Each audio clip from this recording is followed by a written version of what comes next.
this race. Monster run off turn 2. Can't get it to the high side. Here he comes. There he goes. Oh, no, Kansas saves, and here they come to the line. I'm a fortune teller who sees the future, and I see it now. I'm expecting something with Ferrari this weekend, and he ended up at Hendrick somehow. Oh, God. No, please. Oh, God. I don't like that thought. Driving to 5. I can see the goosebumps that just hit Jacob just now. Carson.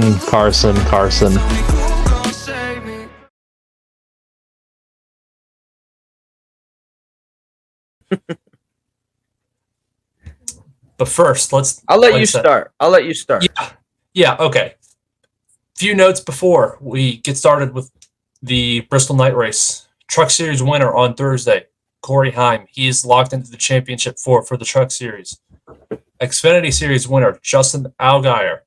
He is locked into the round of 8 for the Xfinity Series. Also, Dale Jr. had a fire in the car with 30 to go after leading, 50 laps or so in that same race? Yeah, so rip. That was quite unfortunate for Dale Jr. It looked like he had the best car for a while. Had a great car, but he also had 3 of his own cars take each other out at once. It left it all up to Justin Allgaier, who thankfully got the job done for that team. Mm-hmm. Yeah, and Allgaier finally got his Bristol win like he did at Daytona earlier in the season. I remember them saying that Allgaier led the most laps for the last 5 Xfinity Bristol races or something like that. He finally got it done. So good for Allgaier. But Saturday night, the main event, Bristol Night Race. I was there. Great time. Until Denny Hamlin stank up the show. No disrespect. Denny Hamlin gets his 3rd Bristol Night Race win on Saturday. Even with all the rain, had a red flag for 20-25 minutes for rain. My God, it was still a good time. Did you happen to see Gluck's poll on Twitter? I did. It hit 61%. It should not be that low. No, I agree. I didn't think the race was that bad. I mean, it's not the greatest Bristol race I've ever seen, but as much as there's a Chase Elliott effect, I think there's a Denny Hamlin effect as well, folks. I do too. And I thought that this year's race was better than last year's. I went to last year's as well, and we didn't have any tire failures, but we also didn't have that much tire fall off, which is a huge issue because you could go 150 laps without having to stop. And if you did have to stop, it would be for fuel. Right. Yeah, so, I think go ahead. That's really the that's really the only main issues with the race that I had, but it was still a really enjoyable race. No really big messy crashes. That's Bristol. We had that one incident late in the race in the final stage, but no really big messy crashes. You don't need it to be a wreck fest for it to be a good race. I've always said that. But it was still an enjoyable race. Yeah, I don't really have a ton bad that I want to say about the race. I mean, obviously, just I think a lot of what I didn't like had nothing to do with Denny Hamlin. It had to do with stuff that they did pre-race, with the PJ1 and just that sort of stuff. I just have never really been a fan of that stuff. So that's really the only thing I would say that would had maybe turned me off from the night. But still a good night of racing indeed, and maybe the fact that some of the people that I wanted to make it to the next round made it. Some of the people, one of the guys that I didn't want to make it to the next round did not. So maybe it's a part of that. Who knows? Maybe that's why I felt a little bit better about it. I tend to have that effect. Like yesterday, the Bears got their butt kicked, but I felt okay because I won $110 on bets during the afternoon. So, oh, there you go. there's that sort of effect. So that I might have that effect on me in the Bristol Night Race as well. You never know, but the Denny Hamlin effect, folks, it's certainly real. People don't want to see him win any more races, but he doesn't care. He beat all your favorite drivers. What can he say? That actually got to me a little bit, but you know what? It's fine. It in the moment it got to me a little bit, but it's funny because he's embraced the heel role of NASCAR now. That Kyle Busch has kind of stepped back from that, and God, it's hilarious. It's actually hilarious. It's a quote. He's good about getting his quotes, and something that Steve Letarte pointed out on the broadcast. He's gotten very comfortable just being open and being that kind of guy. So it's nice to see him, be more open and really starting to open himself up in his personality. And a lot of that, I think, has to do with this podcast and stuff. He's just more comfortable saying what he wants to say and speaking his mind. And he's starting to really delve into that villain role for sure. Very much so. And so 51st career win for Hamlin. Like I said, third at the Bristol Night Race. So I was talking about this, I guess it was Saturday night, to my girlfriend. And so that was her first time being to Bristol, her second race overall. And I was discussing the different drivers that I've seen win at races. That was my second time seeing Hamlin win, the other being Richmond. So now he is the second driver I've seen win multiple times, the other being Kyle Larson. Well, at least you've gotten to see your favorite driver, Mr. Larson, win a couple times. Which was funny because I've seen them win once in the 42, once in the 5. Not many people can say that they've seen him win in the 42. No, I think what will always get to me as a human being is the fact that as a kid I grew up in Chicago, and my dad used to get tickets to the races in Chicago, but he always thought that I was too young. So I consistently missed Tony Stewart wins. My dad saw him win like 3-4 times, like every win at Chicagoland he saw. Oh, that's terrible. And then when I was finally old enough to go to races, right? I don't think I went to my first race until I went to a truck race in 2009, but I don't think I went to my first Cup Series race until probably 2012, maybe 2013. And at that point, he had kind of fallen off. I want to say it was really 2013 that I got to see him, and he had kind of at that point started to fall off, and I just never really got to see him race in his prime. It's one regret that I will always have, not getting to see my favorite driver race in person in his prime. And I hope to God I can meet him one day. I really do. I had a chance to meet him when I was a kid at Home Depot, but you had to be there at 6 a.m., so I missed out. Gross. That's where I got all my merch, though. I have a crap ton of his 164s. That's how, when you sent me the Madagascar car, I have that very same diecast, and I got it from that event in a little pack. And it was so cool. I got all his test cars and everything. He's the boy. Yep. Man, I tell you what, even if you're not a racing fan, you need to go to Bristol because just the experience there is unreal. You'll see the merch tent outside the track. It's just old school stuff. You got football stuff as well. It's just, oh my God. This is my third time going to Bristol, and it still just amazes me as to how much there really is. And you just see some random guy selling Truck Series parts over there off the corner on the street, and then you'll have this guy in a tent selling thousands of diecast in the tent. It's unreal, and it's not exclusive to Bristol, but Bristol makes it feel special. Right, Bristol's on my my bucket list for sure. It's something that I hope I get to see at some point. And I've gotten to see the Great Daytona, and that track's certainly something. It's one of the biggest that's out there next to Talladega, and I would love to get to see the smallest track, not the smallest track in the world, but the smallest track on the NASCAR circuit. Not counting the Coliseum, thank you, but. Yeah, no, I'd love to see it in person. Last great Coliseum. It's on the bucket list for sure. I hope I'll get to see it one day. It's in the plans. Just gotta hope it happens. Yeah, speaking of Coliseum, the LA Coliseum, the Clash will be returning to the LA Coliseum next year, but with a twist, with a Mexico Series race the afternoon before the main event. I think that's awesome.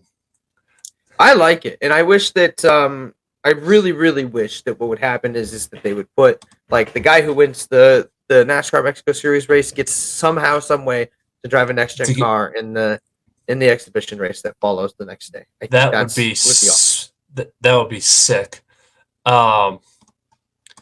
So just a little preview of the 2024 schedule. There's also been a couple things coming out throughout the week. You know, we've seen some things about the Chicago Street Course returning next year. We do not know if that's confirmed, but it's really sounding like that is in the plans for next year. So possibly Chicago Street Course is returning for next year. I'm excited for that if it's true. Does not sound like it's going to return for 2025, but Chicagoland does sound like it is in the works for 2025, as well as no Road America next year. That is awful. Yeah, that one's a bit of a stinger. Not happy about the losing Road America to the schedule, and I think that just on all three levels, it's sad, and it's one of those one-off races for the Xfinity Series, and it just doesn't feel right knowing that we're not going to be there next year. But somebody did point out it could be making room for Montreal, which what would I make was sense thinking. as well. So that's the most likely scenario there is just trying to make some room for Montreal. But either way, it's an unfortunate event going from having a cup date there to absolutely nothing in 2 years. It's just not what you'd expect. But with the way the schedule's gone in the last 5-10 years, it's it's not unprecedented. We've seen tracks just fall off and not be on the schedule at all anymore multiple times, like some of our favorites. So like one you mentioned about 2 minutes ago called Chicagoland. So and then one last thing about the 2024 schedule that we do know of is that both Bristol races are going to be on concrete this year or next year. So that is, in my opinion, the right move. Even though the Bristol Dirt Race this year was actually good, I thought it was good. So, it is the right move for NASCAR. It's going to be interesting to have a spring day race in Bristol again, because it's been not counting the 2021 dirt race, it'll be 5 years. It'll be 5 years since the 2019 day Bristol race. Yeah, it's quite insane to think about, but definitely pretty happy to see the. Oh God, that was bad. Definitely happy to see. You need your G Fuel there, champ. Oh yeah, definitely. I have a bunch on my shelf behind me. I should drink. Yeah, no. Definitely excited to see Bristol come back and be on the concrete, and I think it opens the door. I'm hoping what happens here is that we actually do keep a dirt race, but it's at an actual dirt track. Just because I think that I think it's a cool idea, but I think it's something that maybe we just travel around to some different dirt tracks around the world or something, or around the country. But I definitely think that's a better idea than trying to put dirt on Bristol every year and just the hassle that is and the amount of money and everything. It seems so much smarter, and it feels like it had gotten a little bit old. So excited to know that Bristol's going to be back on the concrete. I know a lot of people were predicting it wouldn't even be back on the concrete in the spring at all, and that we would actually only have one Bristol date, but going to be back on the concrete. I know that's not going to please everybody, and unfortunately that may not have the greatest attendance. It's part of why it was moved to the dirt race in the first place, but for us fans that enjoy Bristol, I'll take it all day. Just hope that everybody shows up when it's time, because I know everybody wants to go to the night race, but the day race is just as good. I say that, but I would never go to the day race over the night race. So I'm gonna go. I'll go next year. So going back to the Bristol Night Race, it was an elimination race this past weekend for the Cup Series. And one name that we talked about specifically last week could be eliminated. And he was. And he was eliminated. We are talking about Joey Logano, the 2022 Cup Series champion, the defending champion. He was eliminated. I'd like to point out, I predicted that he would be gone multiple weeks ago.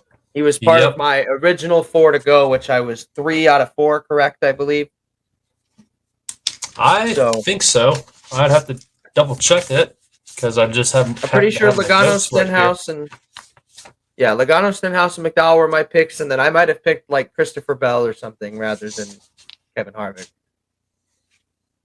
because I just for some reason have this vendetta against Christopher Bell, and I continuously don't pick him, even though I have no vendetta against Christopher Bell, and I actually like him, and I want to see the 26 seed because then I feel like it's if my notes are correct, you picked McDowell, Logano, Stenhouse, and Harvick.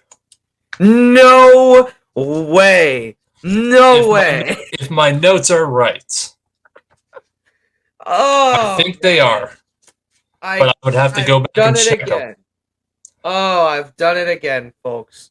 I've done it again. And then Chris picked the 34, 12, 47, and 6. Well, that's too bad for Mr. Chris. But he did predict Bubba going through. I was the only one who didn't have Bubba going through. Didn't believe in him.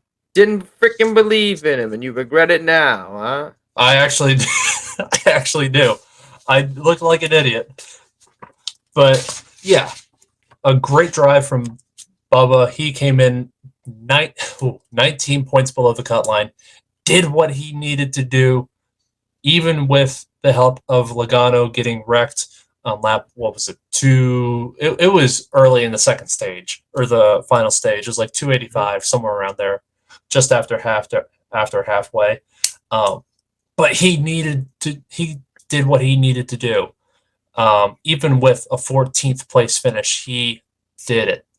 So they are into the round of 12. Along with his teammate, Tyler Reddick, both 2311 cars are going into the round of 12. So that means Kevin Harvick, Joey Logano, Ricky Stenhouse Jr., and Michael McDowell are all eliminated from the round of 16. Yeah, quite unfortunate, and just I want to give a big shout out to Bubba for making it into the round of 12, and mainly because of just the way that team 23XI has improved. I feel like with where the 45 is right now, I feel like that's maybe where a lot of people would have expected it to be had Kurt Busch been healthy last year. And this 23 team has just consistently gotten better throughout the season and from last season, and I think a lot of it's a testament to I've talked about it many times. They sucked in the summer stretch last year. Mm-hmm. They were really solid in the summer stretch, and because of that, right, they have then built momentum off of that to look even better than what they did at this point in the season last year, to where they're an actual threat right now, and they feel like they can do something. Now, the real question is, can they get past this round? That's going to be quite difficult because you're going to have to knock out some big names to get out of this round. So we will see what happens starting this weekend, but we will talk about that in just a minute. But, man, the media had a busy news day Saturday. Spire has purchased Live Fast Motorsports Charter for $40 million. Big money. Yeah. And I saw something from Landon Castle. Guess it was either Saturday night or Sunday morning, whenever, that I don't know who the teams were specifically, but they had only bought their charter. It may have been Starcom. I don't know if it was, but somebody's charter was bought from another team for only $8 million. In 5 years, the amount of the charter has gone up 5 times in 2018, since 2018. That's kind of ridiculous. Absolutely. I think it highlights a little bit of the flaws in the charter system. But at this point, with how expensive the charters have become, can you really do away with the charter system? I don't know. But quite a big payday for Live Fast. Really happy for them to be able to get a nice big payday. They'll be able to put some of that into their Xfinity program. And they've also said that they do plan to run some races up in Cup next year just as an open car.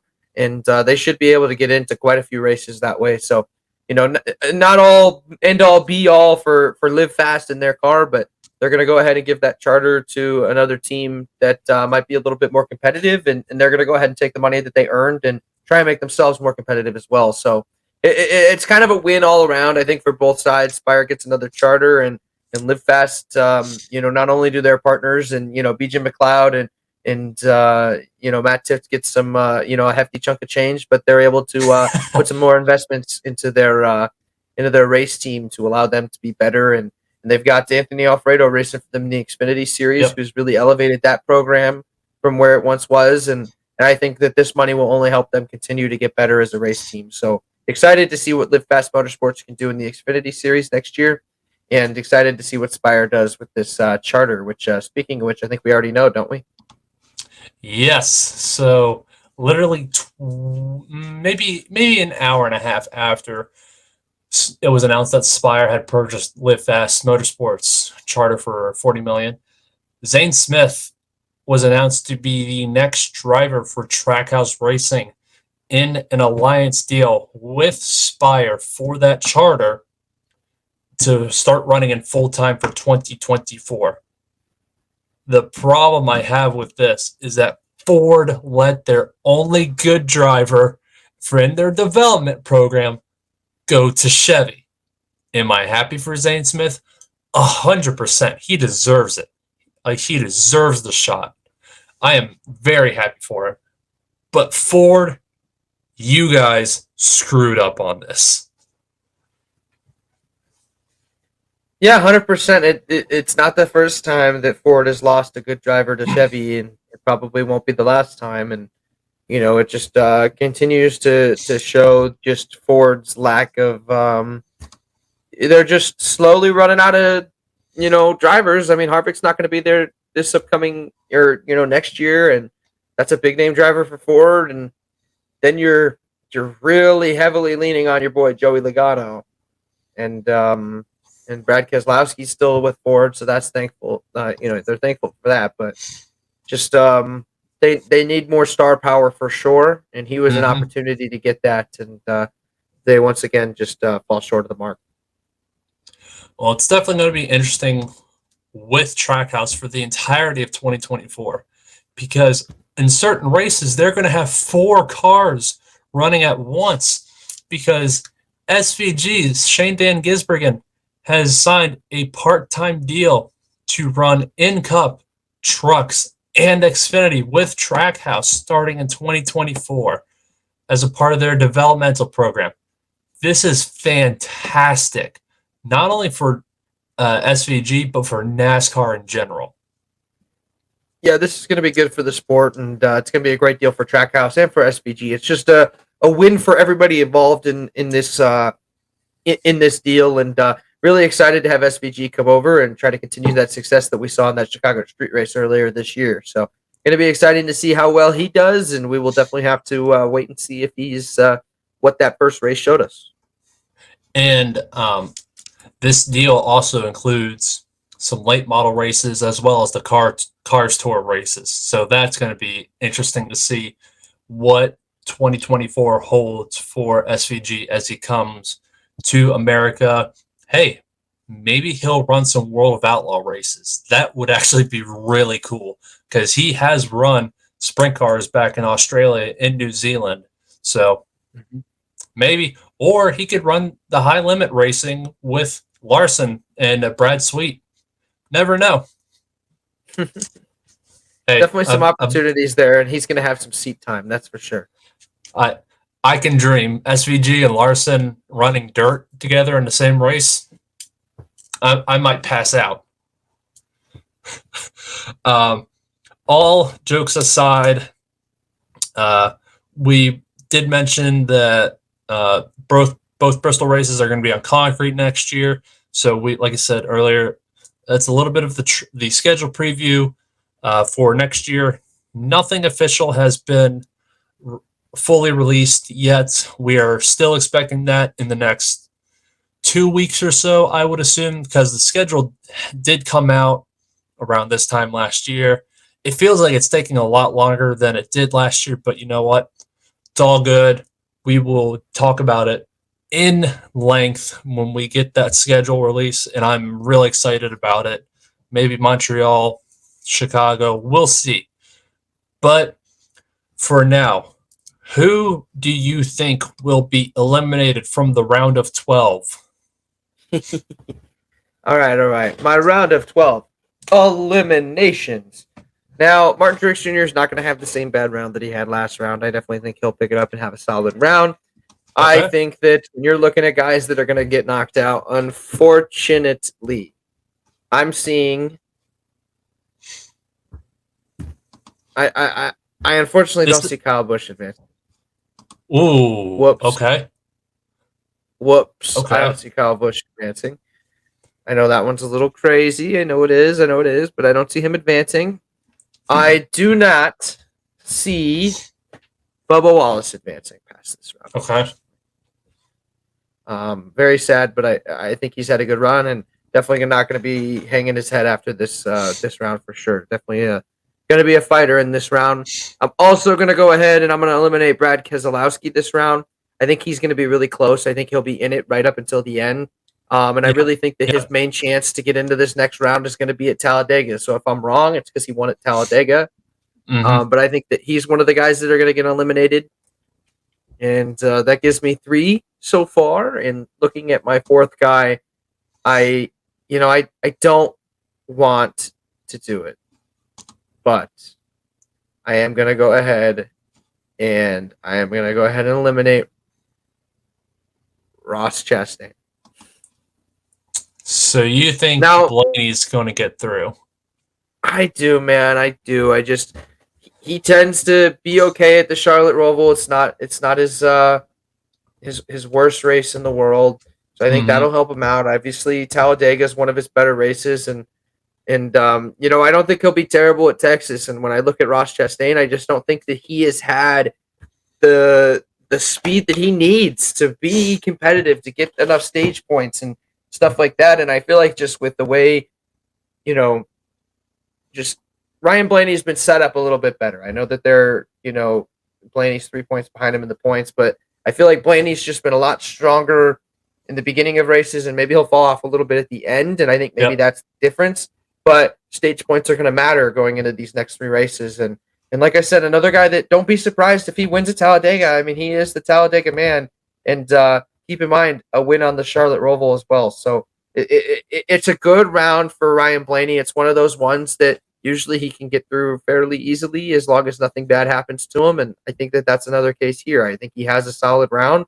And I think that, I think for him, it's just another year of get to the round of 8 and then they fall off. Yeah. So that's my prediction. Yeah, that's kind of the thing, because I predicted earlier or even before the season began that he would be in the championship 4.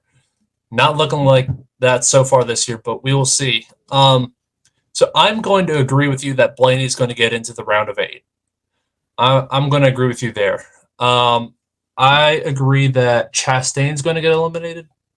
I think that I'd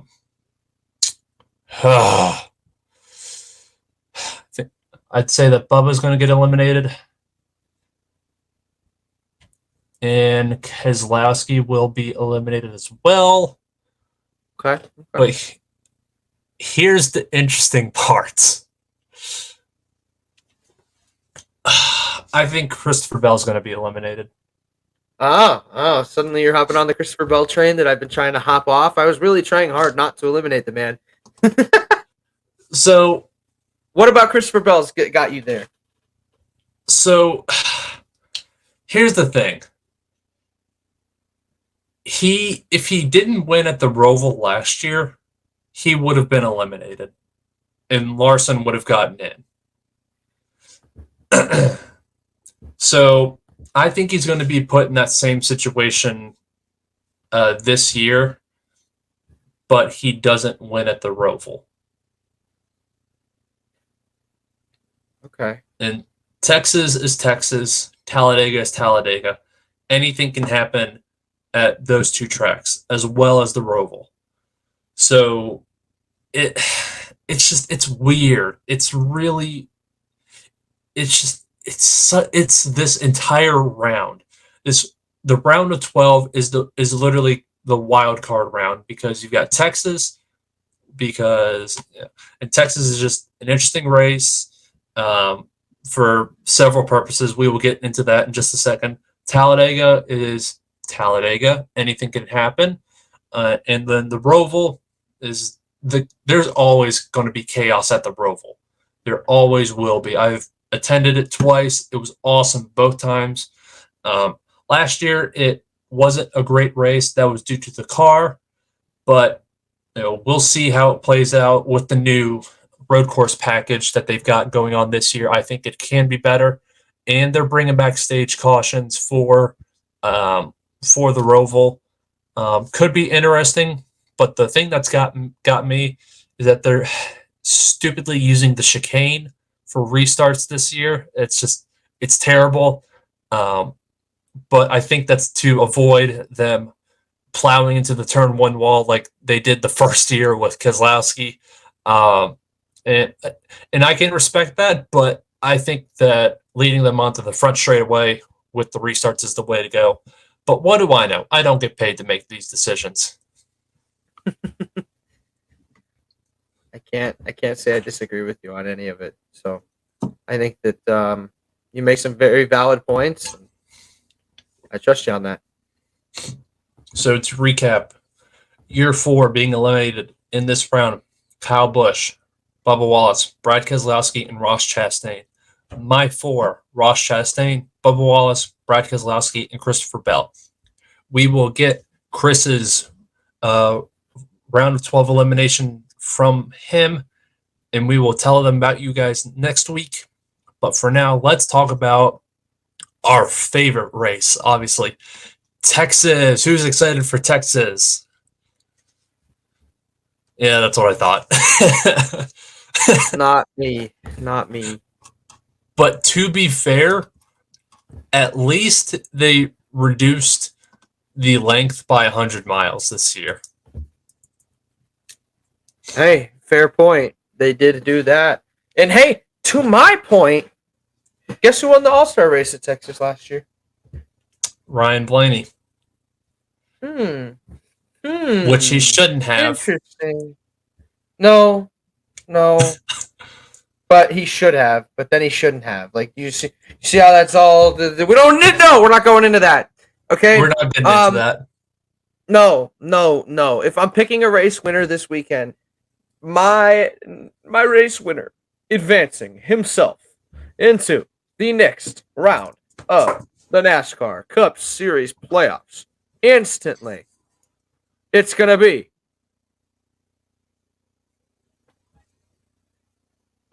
William Byron. Willie B. Okay. Willie B. The Martin Truex Jr. almost leapt off my tongue. I've said he's got one more race win left, but it's not here. It's not here. Not yet. So I can see that. I can definitely see that. But here's the thing. And now that I'm going to say this, it's going to backfire on me. I'm going to go with the 5. I shouldn't, but I'm going to. He just needs to have a juju on him. I know, that's my problem. But he has had the best average finish in the playoffs so far with 2.3. So he's riding really good momentum into Texas, where he's won before twice, including the All-Star race. So he knows how to get it done. He just needs to have a solid points day, stay out of trouble at Talladega, have a solid points day at the Roval, which could have been done last year, but no, had to go screw it up. I'm not salty. It's fine. So I think the 5 will get it done on Sunday. So and that is at 3:30 p.m. on USA Network, the last USA Network race this season. All other races will be broadcasted on NBC for the remainder of the season, which is really good. Whew, that was a mouthful.